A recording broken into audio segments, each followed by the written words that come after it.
Abram suas Bíblias no Evangelho de João, no capítulo 10. Evangelho de João, capítulo 10. E nós vamos continuar falando sobre os 7 eu sou de Jesus no Evangelho de João. Explica para nós o significado de Jesus e da sua vinda a este mundo.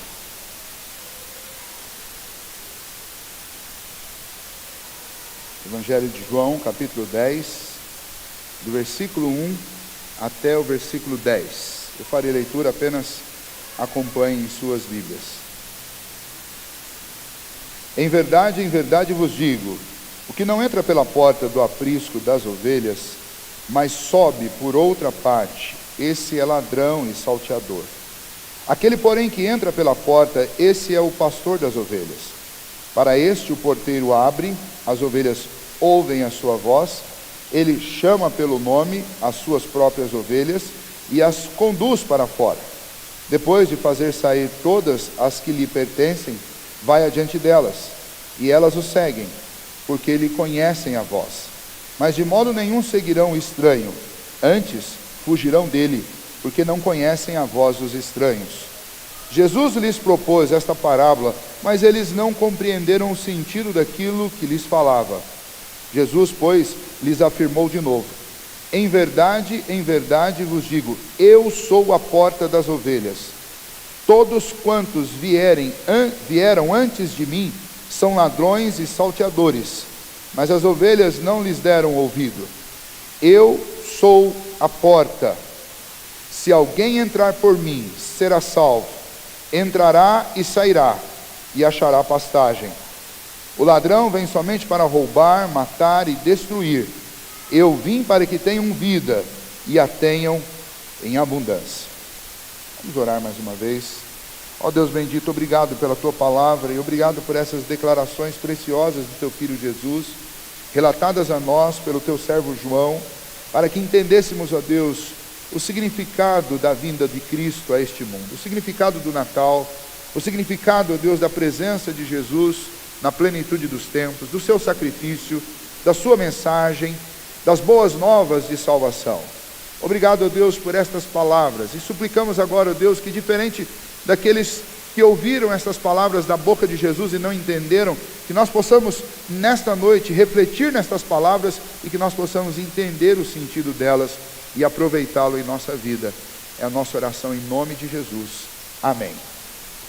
Nós estamos falando neste mês de dezembro sobre estes 7 eu sou de Jesus no Evangelho de João. João foi escrito muito depois dos outros 3 evangelhos chamados sinóticos: Mateus, Marcos e Lucas. São sinóticos porque eles são semelhantes. Provavelmente o primeiro a ser escrito foi o Evangelho de Marcos, que traz o relato, o testemunho de Pedro.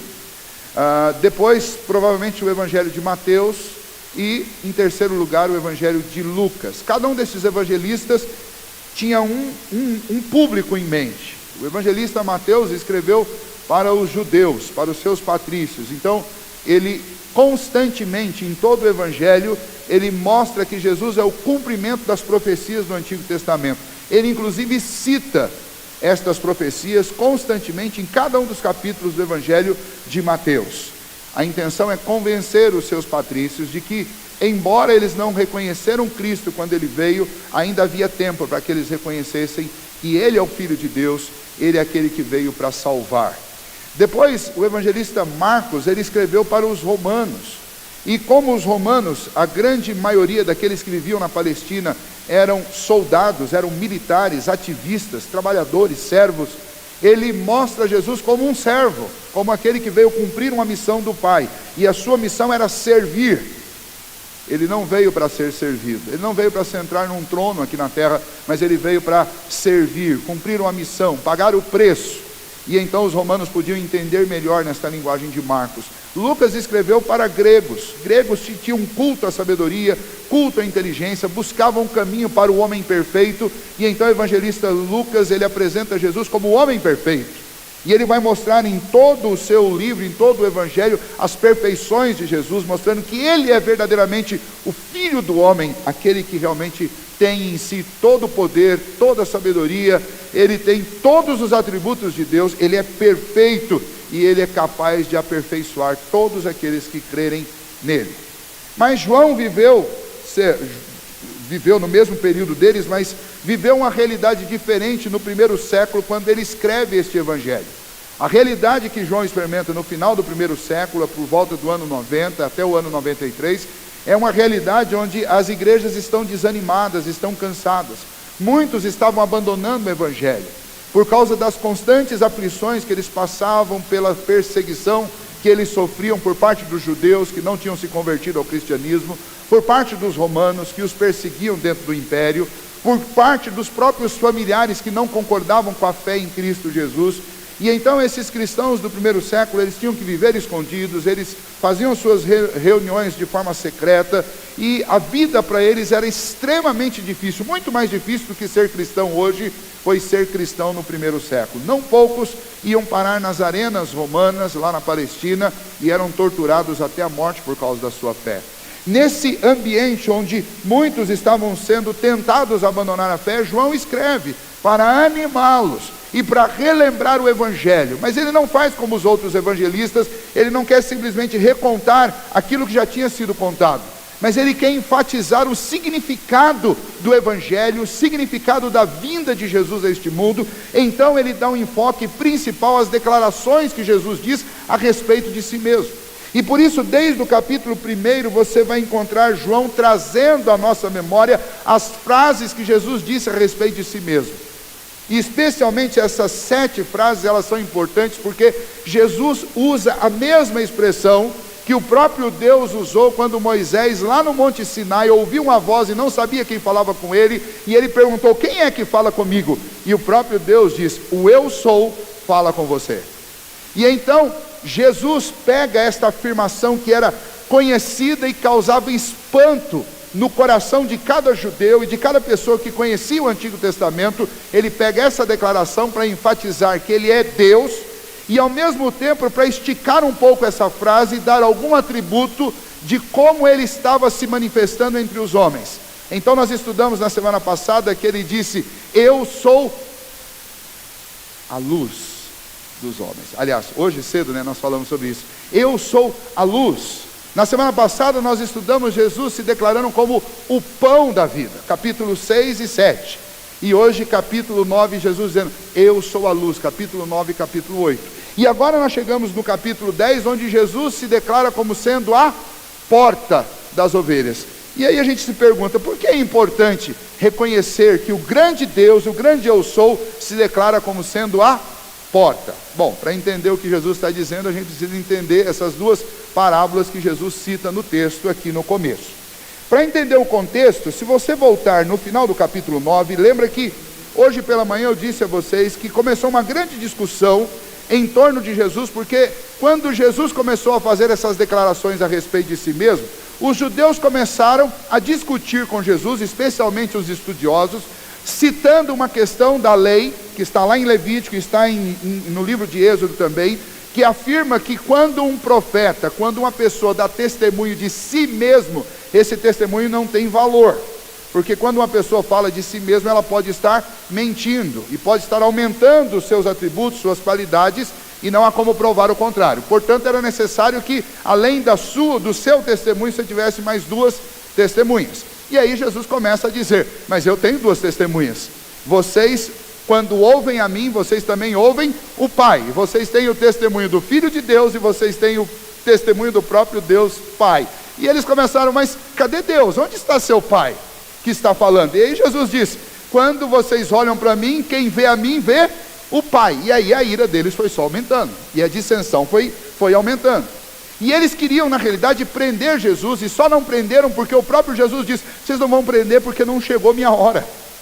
E de alguma maneira Jesus secretamente passava entre as pessoas, ele pregava no lugar, e quando os soldados chegavam para tentar prendê-lo, as autoridades, esses estudiosos, esses fariseus procuravam e não encontravam Jesus.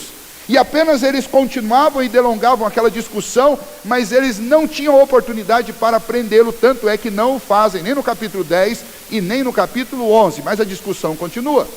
E no continuar dessa discussão, Jesus começa a dizer mais coisas sobre si.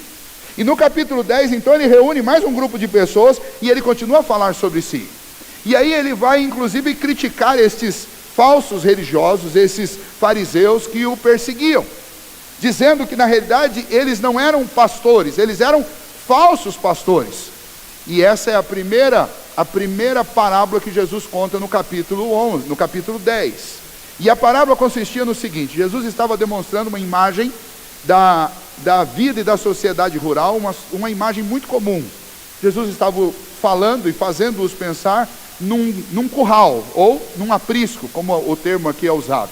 E o aprisco, que é aqui o aprisco das ovelhas, é um lugar seguro, era um lugar que existiam nas proximidades de cada vilarejo, de cada cidade, e havia um certo consórcio entre os pecuaristas, entre os proprietários desses rebanhos naquelas regiões, que eles construíam um grande aprisco, e dentro desse aprisco, com muros, com portas, com um lugar muito fechado, muito seguro, vários rebanhos eram colocados. Então havia um porteiro contratado que cuidava desse aprisco, que passava a noite cuidando, e esse porteiro, quando um verdadeiro pastor ia se aproximando, ele abria a porta ao pastor, o pastor fazia entrar as suas ovelhas, e elas ficavam seguras e fechadas dentro daquele aprisco. No outro dia pela manhã, aqueles pastores chegavam na porta, eles tinham como se uma senha, com aqueles porteiros, os porteiros os identificavam, abria a porta do aprisco, e o pastor chamava com a sua voz as suas ovelhas, que reconheciam a sua voz e saíam do aprisco, porque não havia como separá-las lá dentro, elas se misturavam. Mas quando o pastor chamava, as ovelhas que eram suas saíam de lá. E aí Jesus disse: os ladrões, aqueles que não são pastores, eles não são assim. Primeiro porque eles não têm como passar pelo porteiro, então eles pulam os muros e eles entram no meio do rebanho. Mas eles não conseguem arrebatar as ovelhas porque elas têm medo da voz dele, porque nenhuma delas conhece ou reconhece a sua voz, então elas fogem. Jesus, na realidade, está criticando aqueles fariseus que estavam discutindo com ele, e ao mesmo tempo está ilustrando o papel dele como pastor, e daqueles que estavam ouvindo a sua mensagem, atendendo a sua voz, considerando que eles eram as suas ovelhas. Mas o texto diz que Jesus proferiu essa parábola e eles não entenderam o que Jesus estava dizendo, está aí no versículo 6. Então Jesus propõe uma outra parábola e é aí que ele vai declarar. Ele ainda não diz que ele é o pastor das ovelhas aqui, vai dizer mais à frente, mas ele vai fazer a terceira declaração que aparece no Evangelho de João a respeito do que ele era. No versículo 7, então, ele vai dizer: Jesus, pois, lhes afirmou de novo: em verdade vos digo, eu sou a porta das ovelhas. E agora ele vai mudar a ilustração, não é mais de um aprisco em volta de uma cidade. Agora ele vai falar sobre uma outra situação, uma situação em que, imagine um pastor de ovelhas pastoreando o seu rebanho, e a noite chega e ele está próximo a um monte, está longe da cidade.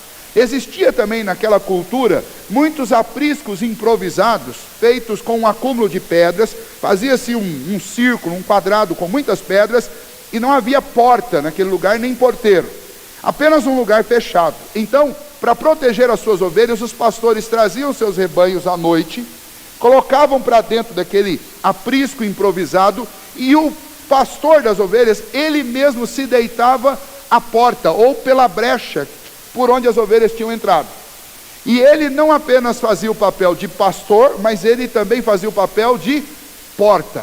Então ele fazia não só com que as ovelhas ficassem do lado de dentro, seguras durante a noite, quanto ele também impedia que qualquer coisa que viesse de fora passasse pela mesma fenda por onde as ovelhas passavam. Era uma espécie de protetor. O pastor, ele se personificava na própria porta do aprisco. E Jesus vai usar esta imagem, porque nesse momento Jesus está considerando essa imagem mais fácil de ser entendida pelos seus ouvintes do que a imagem do pastor. E então ele vai dizer isso: eu sou a porta das ovelhas. E daí, novamente ele insiste no versículo 9 dizendo: eu sou a porta, se alguém entra por mim, será salvo, entrará e sairá e achará pastagem. O ladrão vem somente para roubar, matar e destruir. Eu vim para que tenham vida e a tenham em abundância. Esta é a imagem que Jesus descreve dele mesmo. Ele é aquele que se põe nessa fenda entre o lugar seguro e o lugar perigoso, para proteger as suas ovelhas.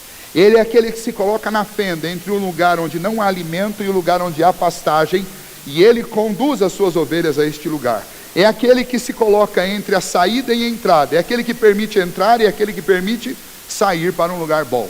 Essa é a imagem que Jesus quer trazer à mente daqueles seus ouvintes. Agora, o que esta imagem significa para cada um de nós? Qual é a mensagem que esse texto traz para o nosso coração?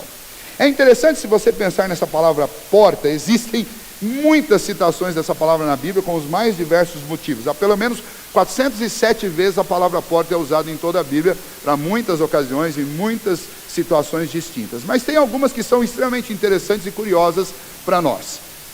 Uma delas, por exemplo, é quando o povo se afastou de Deus de tal maneira, lá no livro de Gênesis, no capítulo 6, que Deus, olhando para a terra, Deus ficou entristecido e de alguma maneira Deus se arrependeu daquela raça e de tudo que eles estavam fazendo. Então Deus escolhe Noé, porque é alguém que ele diz a respeito dele, que andava com ele. Deus escolhe Noé e diz para Noé, prepara uma arca porque eu vou acabar com tudo. E você vai entrar nela com a sua esposa, com seus filhos e as esposas dos seus filhos.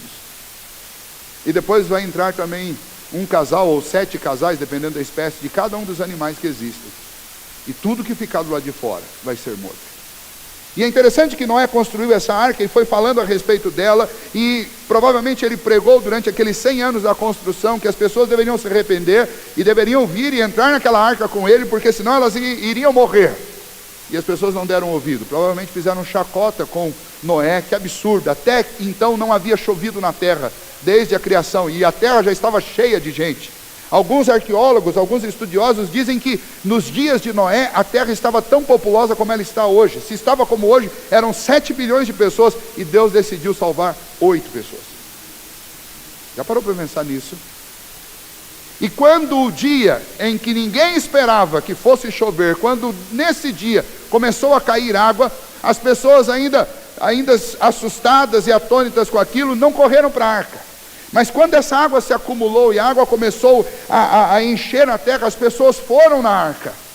E quando elas pediram para que Noé abrisse a porta da arca, Noé disse, eu não posso fazer isso, porque esta porta, o Senhor me deu ordem para que eu entrasse, e Ele mesmo a fechou por fora. Eu não tenho como abrir, porque essa porta não pertence a mim, ela pertence a Deus. E curiosamente, aqueles homens todos morreram naquela época, e somente 8 pessoas de toda a raça, de quase ou talvez 7 bilhões de pessoas, apenas 8 sobreviveram, porque apenas 8 passaram pela porta daquela arca. E não tenha dúvida que todo judeu sabia muito bem essa história. E quando Jesus se compara não apenas à porta do aprisco, mas ele diz, eu sou a porta das ovelhas, pode ter certeza que cada um daqueles seus ouvintes, por alguns instantes, ou por curiosidade, ou por um insight, ou por instinto, eles provavelmente lembraram dessa história.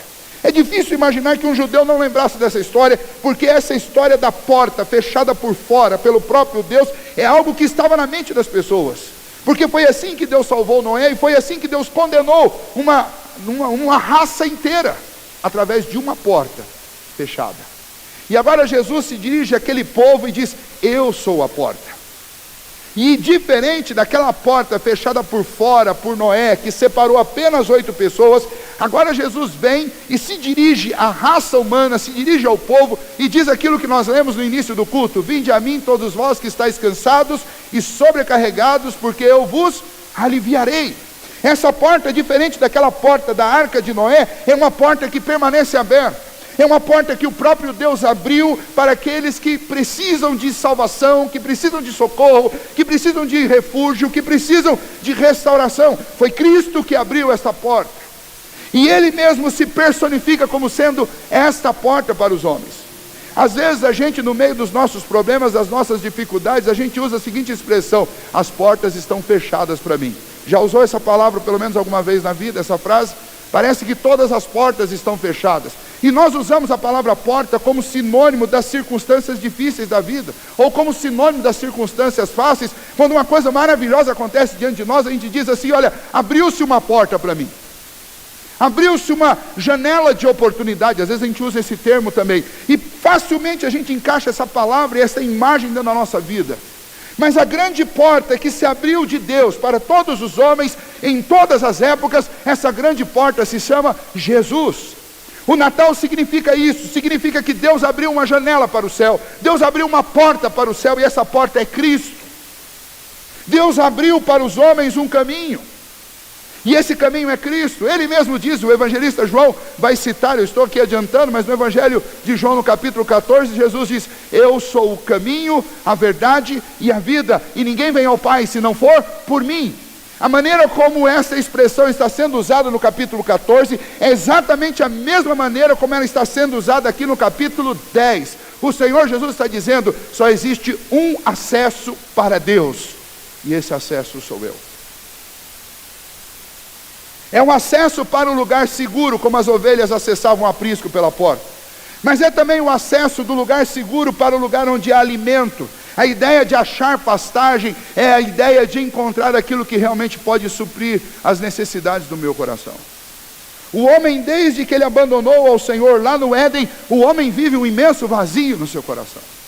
Possivelmente nessa noite, talvez alguém esteja aqui sentindo um vazio, tentando alimentar a sua alma com coisas que não podem satisfazer. O profeta Isaías, citando essa situação da raça humana, ele fala da parte de Deus o seguinte: por que vocês gastam dinheiro com aquilo que não é pão, com aquilo que não satisfaz?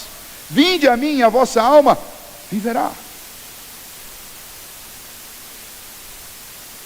E infelizmente as pessoas até hoje não entenderam que se elas não passarem por essa porta, elas não encontram um lugar seguro, elas não encontram salvação e elas não encontram alimento para a alma. Porque somente Jesus pode fazer isso conosco. As dificuldades que nós enfrentamos na vida, elas não são os piores problemas que nós temos para encarar ao longo da nossa existência. As dificuldades que nós apontamos, que nós experimentamos na vida, elas são apenas instrumentos de Deus para nos fazer encontrar essa fenda, essa porta chamada Jesus. As dificuldades que você enfrenta na vida são ferramentas de Deus para fazer com que você entenda que você precisa passar por esta porta. Porque aqueles que não passarem por essa porta, quando os seus olhos se fecharem nessa terra, aí sim eles terão que enfrentar aquele que veio tão somente para matar, roubar e destruir. Esse é o verdadeiro ladrão. Ele tenta imitar Cristo, mas ele não é Cristo, e ele faz exatamente o oposto de Cristo. Ele leva as pessoas para a morte, para o sofrimento e para a dor. Ele leva e conduz as pessoas para a condenação eterna, porque ele já está condenado ao sofrimento eterno. E Jesus veio para ser a ponte, para ser esta porta, para ser este caminho, para que nós não nos percamos nessa caminhada. E então no Natal não há outra história para ser contada, não há outra mensagem para ser entregue, senão esta mensagem de que Jesus é o pão da vida, Ele é a luz do mundo, e Jesus é a porta para as suas ovelhas. É a porta para todos aqueles que até hoje só deram com a cara na parede e só encontraram portas fechadas. Ele é a única porta que realmente graciosamente foi aberta para mim e para você. Ele é a porta que conduz ao aprisco seguro, que conduz ao Pai, que conduz ao céu, que conduz a uma vida eterna. Ele é a porta que nos conduz ao alimento que satisfaz a alma, que é Ele mesmo. Ele é a porta que nos guarda e que nos livra de todo o mal. Ele se interpõe entre nós e o perigo que está do lado de fora. É isso que Jesus estava tentando dizer para aquela multidão, e eles não estavam entendendo. E é isso que Jesus está dizendo para nós hoje, e nós precisamos entender. Passando por essa porta, nós temos um acesso precioso ao Deus Todo-Poderoso. Lembra do que o autor da carta aos Hebreus disse no capítulo 10, versículos 19 e 20? Eu vou ler para você. Tendo, pois, irmãos, intrepidez para entrar no Santo dos Santos pelo sangue de Jesus, pelo novo e vivo caminho que Ele nos consagrou pelo véu, isto é, pela sua carne, nos acheguemos com confiança diante do trono da graça, a fim de receber socorro em ocasião oportuna. É isso que Jesus nos ensina.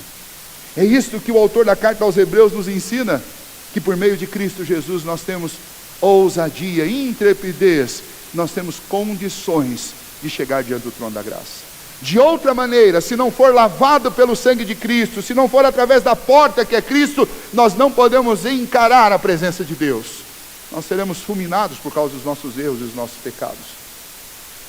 Mas cobertos com a justiça de Cristo, com o pagamento, a propiciação pelos nossos pecados, nós podemos com confiança chegar diante do trono do Todo-Poderoso, do Santo Deus.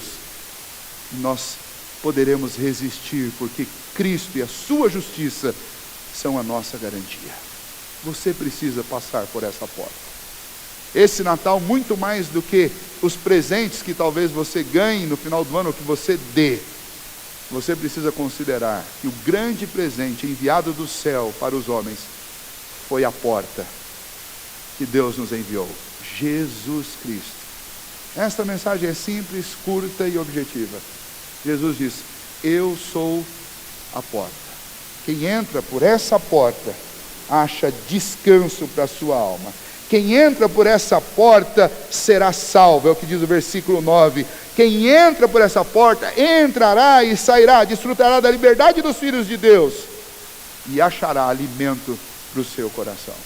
Portanto, nessa noite eu quero encerrar dizendo o seguinte: você tem fome, você tem sede, você está cansado, você precisa passar por essa porta que é Jesus.